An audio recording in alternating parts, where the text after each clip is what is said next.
Welcome back to our channel. ನಾನು ವಿನಮ್ಯಶ್ರೀ. ಇವತ್ತಿನ recipe ಬಂದ್ಬಿಟ್ಟು ಕಡಲೆಬೇಳೆ ಮತ್ತು ಬೆಲ್ಲದ ಪಾಯಸ. ಬೇಕಾಗಿರುವ ಸಾಮಗ್ರಿಗಳು: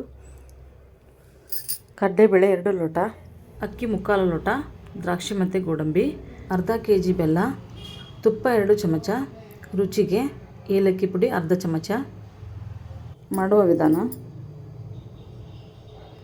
2 ಕಪ್ ಕಡಲೆಬೇಳೆಯನ್ನು ತಗೊಂಡಿದ್ದೇನೆ. ಅದಕ್ಕೆ 3/4 ಕಪ್ ಅಕ್ಕಿಯನ್ನು ಯಾವುದಾದ್ರೂ ಉಪಯೋಗ ಮಾಡ್ಬೋದು. ಇದೇ ಒಂದು ಅನುಪಾತದಲ್ಲಿನೇ ಅಕ್ಕಿಯನ್ನು ತಗೊಳ್ಬೇಕು. ಅಕ್ಕಿ ಹೆಚ್ಚಾದರೆ ಅಷ್ಟು ಟೇಸ್ಟ್ ಆಗಲ್ಲ, ಕಡಿಮೆನೂ ಆಗಬಾರ್ದು.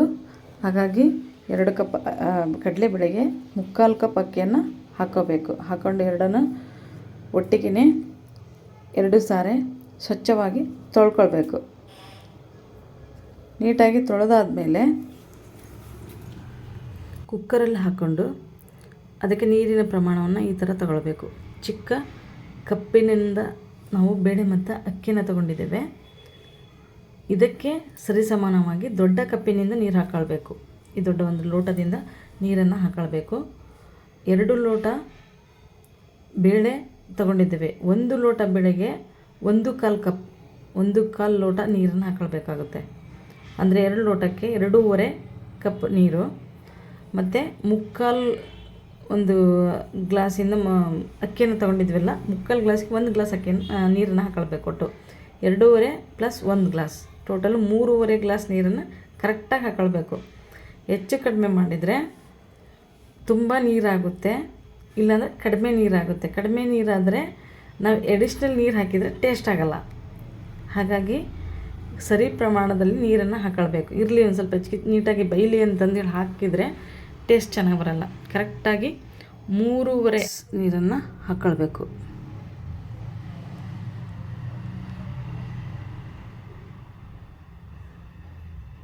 ಕರೆಕ್ಟಾಗಿರ್ಬೇಕು ಅಳತೆ. ಇದರಲ್ಲೇ ಇರೋದು ಕರೆಕ್ಟಾದಂಥ ಕುಕ್ಕಿಂಗು, ಮೆಜರ್ಮೆಂಟಲ್ಲೇ. ನೀರಿಂದು ಮತ್ತು ಪದಾರ್ಥಗಳ ಮೆಜರ್ಮೆಂಟ್ ಕರೆಕ್ಟ್ ಇದ್ದರೆ ಎಲ್ಲನೂ ಕರೆಕ್ಟು, ಟೇಸ್ಟ್ ಪರ್ಫೆಕ್ಟಾಗಿರುತ್ತೆ.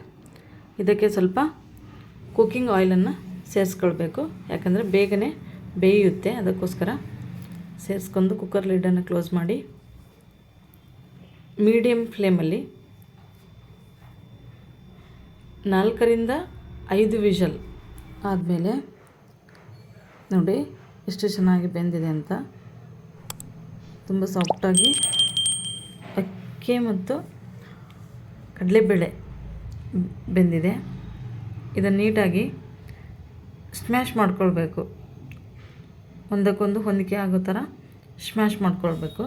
ನಂತರ ಇದಕ್ಕೆ ನಾವು ತೆಗೆದುಕೊಂಡಂತಹ ಅರ್ಧ kg ಸಾವಯವ ಬೆಲ್ಲ, ಇದು ಆರ್ಗ್ಯಾನಿಕ್ ಬೆಲ್ಲವನ್ನೇ ನಾವು ಉಪಯೋಗ ಮಾಡಿ ಸ್ವೀಟ್ಸನ್ನು ಮಾಡೋದ್ರಿಂದ ಆರೋಗ್ಯಕ್ಕೆ ತುಂಬ ಒಳ್ಳೆಯದು.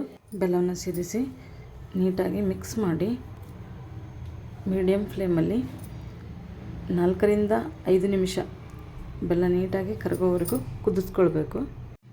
ನೋಡಿ ಈ ಥರ ನೀಟಾಗಿ ಕುದ್ದಿದೆ. ಈ ಸಮಯದಲ್ಲಿ ನಾವು ತೆಗೆದುಕೊಂಡಂತಹ ಏಲಕ್ಕಿ ಪುಡಿಯನ್ನು ಮಾತ್ರ ಸೇರಿಸ್ಕೊಳ್ತಾ ಇದ್ದೇನೆ ಲಾಸ್ಟಿಗೆ.